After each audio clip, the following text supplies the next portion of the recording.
রবীন্দ্রনাথ ঠাকুরের বাসায় বড় বড় কবিদের আড্ডা হচ্ছে। আমি সেখানে সবার জন্য চা বানিয়ে নিয়ে গেলাম। আমার বানানো চা খেয়ে প্রথমে কবিগুরু বললেন, আমারও পরাণে যাহা চায় তার কিছুই নাই, কিছুই নাহি এই চাহে গো। এটা শুনে বিদ্রোহী কবি কাজী নজরুল ইসলাম লাফ দিয়ে উঠে বললেন, আমি বিদ্রোহী রণক্লান্ত, আমি সেই দিন হব শান্ত, যদি ভালো করে কেউ চা বানিয়ে আনতো। নজরুলের কথা শুনে উদাস মুখে জীবনানন্দ দাশ বললেন, আর আসিব না ফিরে রবি ঠাকুরের নীড়ে, গরম চায়ে মুখ দিয়ে টুট গিয়েছে পুড়ে। খানিক পরেই কবি সুকান্ত বলেছেন, কবিতা তোমাকে দিলাম বিদায়, এটা চা না যেন জলসানু চাই।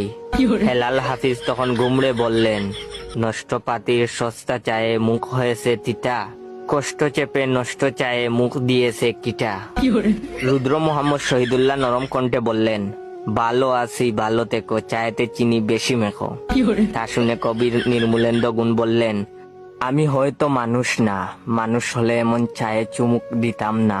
পরিশেষে রবীন্দ্রনাথ অসহায় চোখে বৃষ্টির পানে তাকিয়ে বললেন, ওরে ওরে অদম, ওরে কাঁচা, ভালো করে চা বানিয়ে আমাকে তুই বাঁচা।